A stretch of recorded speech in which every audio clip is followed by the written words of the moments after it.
Allahumma sholli ala sayyidina Muhammadin nuril anwar wa sirril asrar wa tariqil awiyar wa miftahil babil yasar sayyidina maulana Muhammadil mukhtar wa alihi adhar wa asbi ahyar azadani aminahi wa iftidali.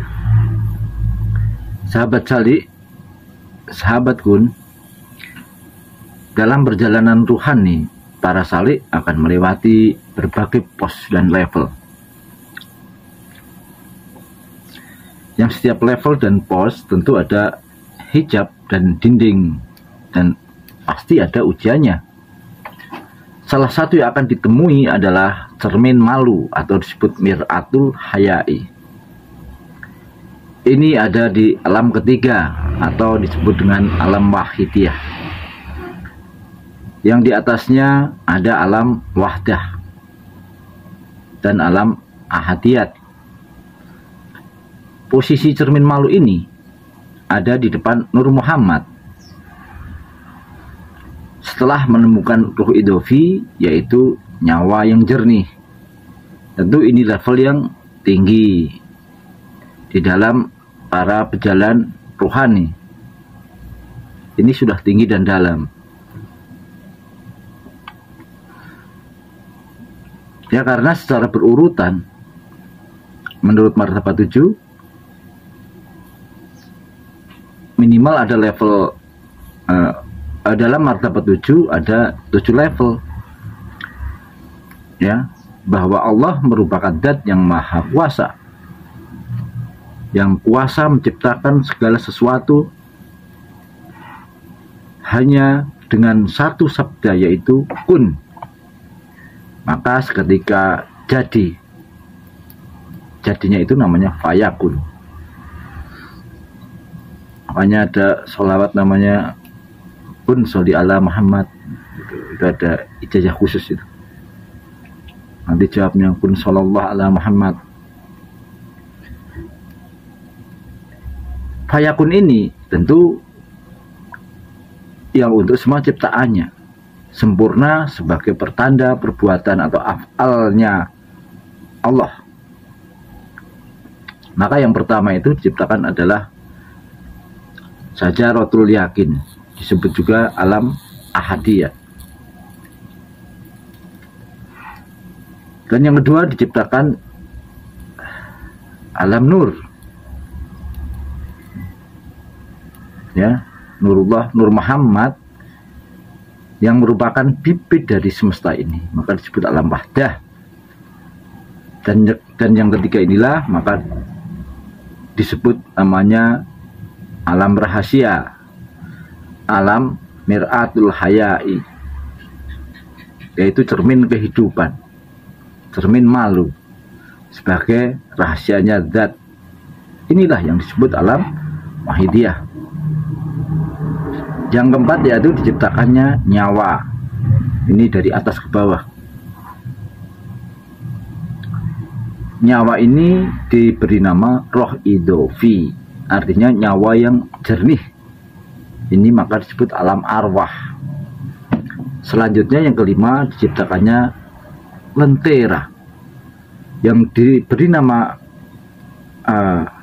ini lentera itu kondil, lampu yang tanpa api, terang tapi tanpa api. Inilah hakikatnya angan-angan. Inilah bayangannya zat. Karena ini bayangan maka disebut alam misal. Ini misih ayang-ayang. Lalu di bawahnya yaitu yang keenam diciptakannya permata yang diberi nama roh, yang mempunyai sinar yang beraneka warna, satu tempat dengan malaikat. Hakikat budi sebagai perhiasan zat. Ini maka disebut alam atsam. Dan yang paling bawah yaitu alam dinding, alam hijab.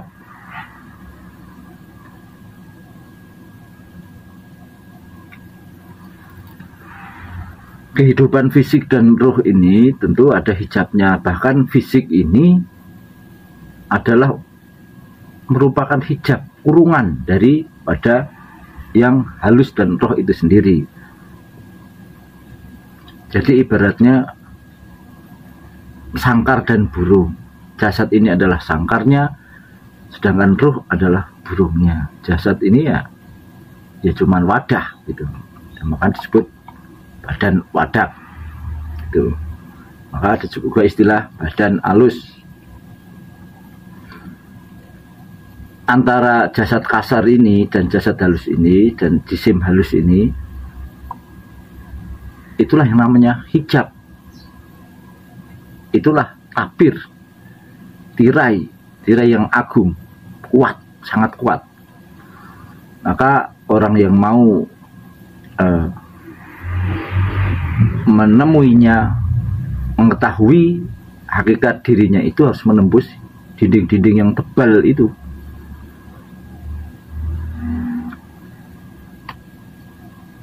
Karena dindingnya itu juga bisa berbentuk dengan cahaya-cahaya.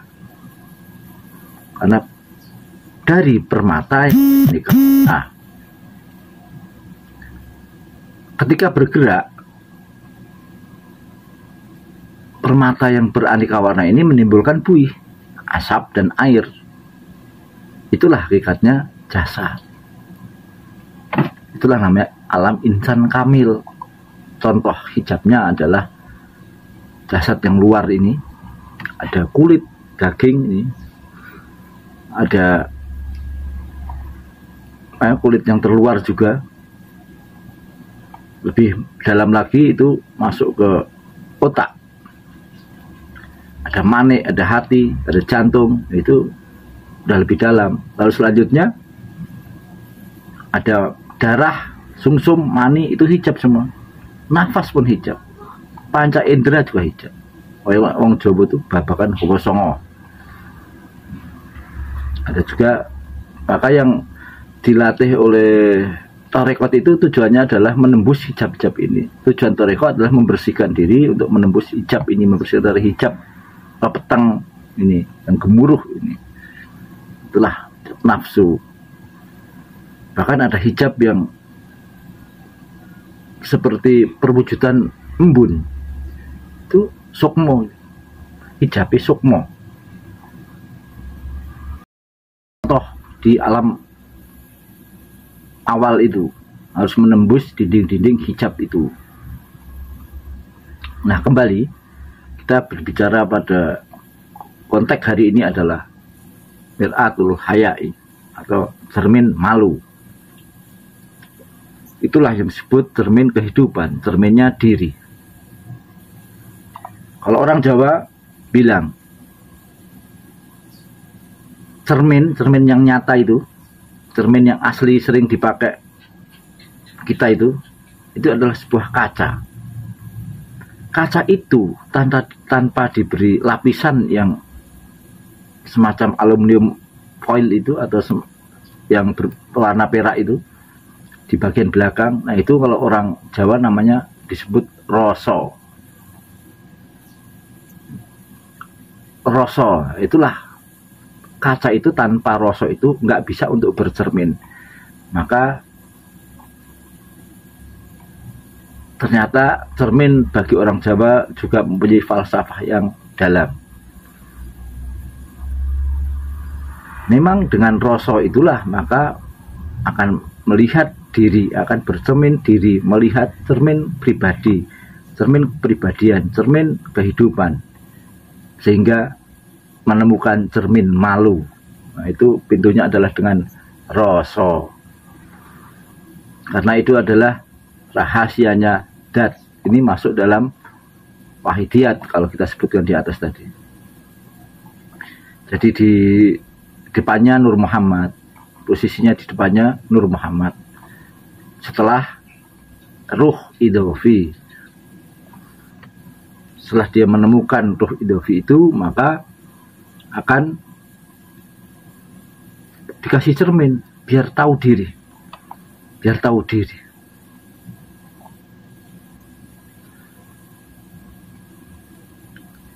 Dalam perjalanan ruhani, pada awalnya seseorang itu akan menggebu-gebu, biasanya begitu. Menggebu-gebu itu apa? Untuk bertemu Allah. Subhanahu wa ta'ala. Itulah tujuan orang bertarekat hakikat makrifat, atau tarekat menuju ke makrifat yang sebenarnya. Pada awalnya itu hanya pembersihan sampai satu titik kedalaman batiniyah, sampai titik tertentu pada level yang disebutkan di atas, ya, maka akan bertemu dia dengan cermin malu yang membuka semua aib-aibnya. Dinampakkanlah oleh Allah semua dosa-dosanya, semua kesalahannya, dan semua file rekamannya, semua memori perjalanan hidupnya. Bagaikan mengalami lagi, seperti melihat di dalam mimpi atau menonton di televisi. Bukankah kalau kita ini melihat atau bermimpi itu, kita merasa mengalami? Nah, disitulah orang akan teringat, sehingga dia akan menangis dan malu terhadap semua aib dirinya itu, merasa tidak pantas dan tidak layak untuk menuju hadiratnya, sehingga meneteskan air mata tanpa bisa dibendung. Ya, terus menetes, pedih tapi nikmat. Itulah jika orang bertemu dengan cermin malu, cerminnya diri sendiri. Maka dalam syariat saja perbincangan orang Jawa itu selalu banyak mengandung filosofi. Misalnya, ngilowo vitoe dewe. Sebenar-benar cermin adalah dirinya sendiri. Begitu. Tidak ada bercermin itu pada orang lain. Gitu. Karena cermin itu adalah kenyataan, cerminan diri pribadi, sehingga menyadari siapa diri. Maka bacalah kitabmu, kata ulama, bacalah kitabmu. Cukuplah dirimu sendiri pada waktu ini sebagai penghisap atau penimbang terhadapmu. Itulah jalan kehidupan. Itulah hayat kehidupan, hayat yang ada dalam dirimu. Itulah kenyataan dirimu. Bercerminlah kepada diri sendiri. Seperti itulah kenyataan dari cermin malu di dalam diri pribadi. Ya, Nur Muhammad ada di balik semua itu.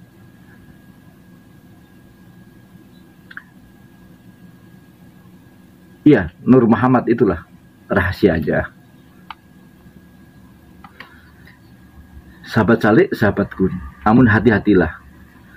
Jangan merasa sudah sampai pada titik itu. Karena tangisan itu ada bermacam-macam, sahabatku.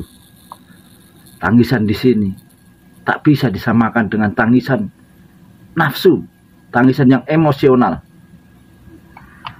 Ya, sebagai contoh misalnya, menangis karena susahnya kehidupan, menangis karena punya hutang, menangis karena dihina orang, didolimi orang, atau menangis karena kehilangan harta, dan lain sebagainya. Bukan itu yang dimaksud. Bukan itu, saudaraku. Ini adalah tangisannya orang yang berzikir, tangisannya para pesalik yang menuju kepada Allah. Orang yang rindu kepada Tuhannya. Orang yang bersungguh-sungguh menuju kepadanya. Ya, secara umum, tangisan itu ada tangisan yang duniawi, tangisan yang emosional, tangisan pertobatan, dan tangisan sebagai bentuk mahabbah kepada Allah Subhanahu wa ta'ala. Karena pesan dulu dari Aba Anom, salah satu di antaranya adalah beliau sering berpesan, zikir itu aslinya lezat dan manis. Jika orang didominasi atau diliputi oleh zikir, dengan dawamnya zikir, dengan istiqomahnya zikir, maka akan muncul khusyuk, lalu memunculkan, meneteskan tangisan atau meneteskan air mata. Mengapa? Karena terbakar dan tenggelam. Itulah tandanya futuh. Nah, inilah tangisan yang mahabbah kepada Allah. Pada tahap rontoknya hijab, juga kadang orang akan menangis. Ketika kerak bertemu dengan getaran nur yang hak masuk dan merontokkan kerak-kerak batin itu, kadang juga menimbulkan tangisan. Maka setiap keadaan dan level itu bisa memiliki tangisannya masing-masing. Maka yang tahu hanyalah dirinya sendiri. Jangan menilai orang lain, bukan untuk menghakimi orang lain, namun untuk bercermin kepada dirinya sendiri. Makanya inilah namanya cermin diri. Sebagaimana contoh dawuhnya Sayyidina Ali, kalau mau Allah wajah. Tangisan itu karena takut pada siksa Allah, sepedih-pedih dan kemalangan. Hidup di dunia ini tentu lebih dahsyat pedihnya daripada siksa Allah. Oleh karena itu, menangis karena takut terhadap siksa sangat dianjurkan. Sebab tangis ini menjadi salah satu kafarat atau penebus atas dosa yang telah diperbuat manusia semasa di dunia. Selain itu, bila menangis karena takut pada siksa Allah kelak, tangis ini dapat membebaskan manusia dari azab Allah. Bukankah terhindar dari azab Allah itu? Dari azab Allah adalah impian, terhindar dari azab itu adalah impian setiap mukmin. Sebab tidak ada yang lebih nikmat daripada terbebas dari azabnya Allah. Selain menangis karena takut pada siksa, tentu harus dibarengi dengan memperbanyak amal yang soleh. Sayyidina Ali karramallahu wajhah juga berpesan yang kedua, tangis karena takut pada murkanya Allah. Berbeda, siksa murka Allah bisa terjadi dan dirasakan oleh manusia sekalipun masih di dunia. Menangis karena takut pada murkanya Allah akan membuat manusia terhindar dari terbukanya aib.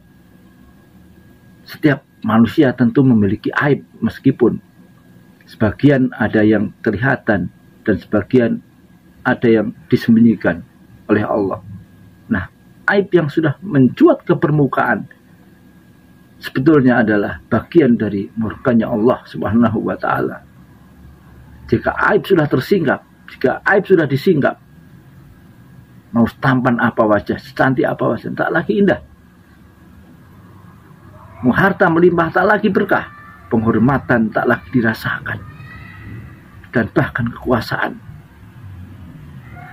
bisa luput dari tangan. Jatuhlah ia, lengser ke perabot.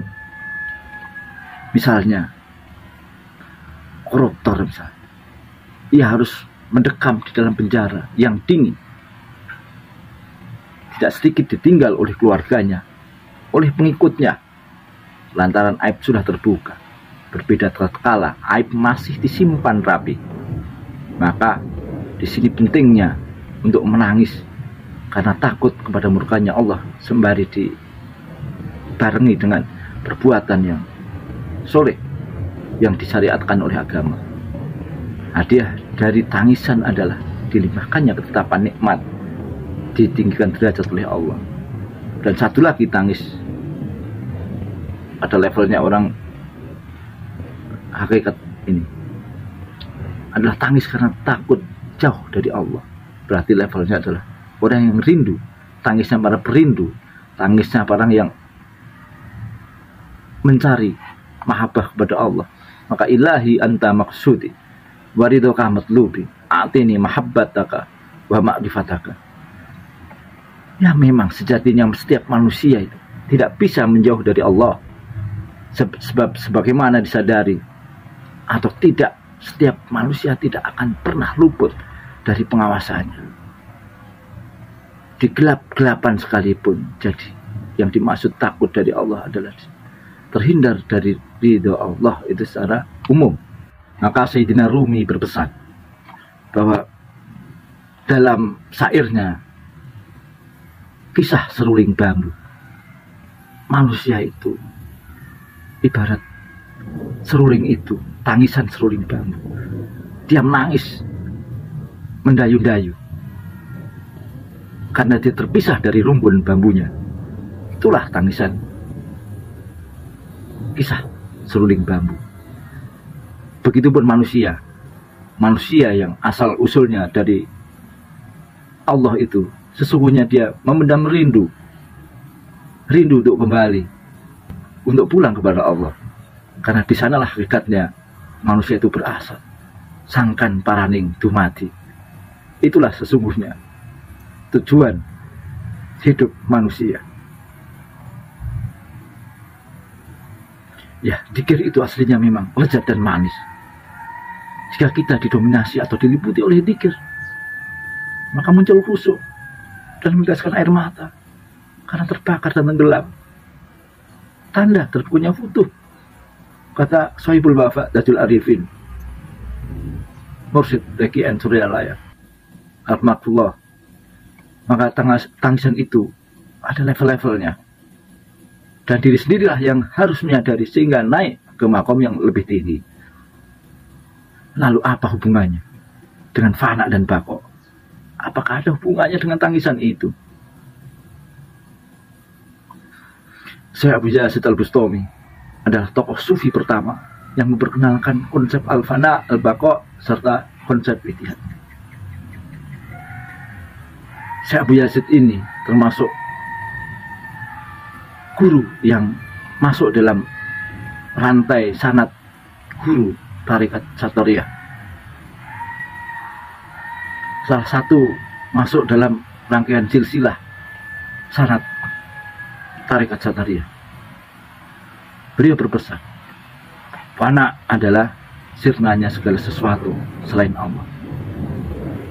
Selain Allah dari pandangan,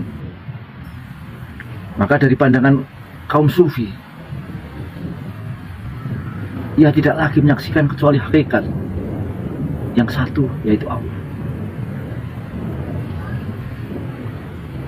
Kaum sufi memaknai fana ini adalah hilangnya kesadaran pribadi dengan dirinya dan dari makhluk lainnya. Tidak ada selainnya. Sebenarnya dirinya tetap sadar, tetap menyadari dengan dirinya sendiri dan dengan alam sekitarnya. Fana mengandung pengertian juga gugurnya sifat-sifat tercela. Maka makna lainnya tergantung pada sifat-sifat kemanusiaan dengan sifat-sifat ketuhanan. Nah, di posisi seperti itu, keadaan nangis apa enggak sudah tak disadari dan diabaikan pasti. Orang yang fana sudah tidak peduli, dia lupakan itu semua. Nah, beda lagi apabila berlanjut kepada bako. Bagaimana bako mau menangis? Bagaimana orang yang sudah bako mau menangis? Bako billah. Karena bako adalah merupakan konsekuensi dari adanya fana. Ketika seorang bersatu dengan Tuhan. Dalam hal ini, bako mengandung pengertian kekal dalam kebaikan. Sehingga apa yang diupayakan bisa tercapai, yaitu bersatu dengan Tuhan, kembali kepada Tuhannya. Karena sudah sirna dan tak ada apa-apa lagi. Yang ada hanya diam dan kosong belaka. Makanya sering ada orang pujikan tuh, kosong tapi isi. Nah, sebetulnya bermana. Nah, demikian mungkin yang tersampaikan hari ini. Wallahu a'lam. Billahi taufiq wal hidayah. Assalamualaikum warahmatullahi wabarakatuh.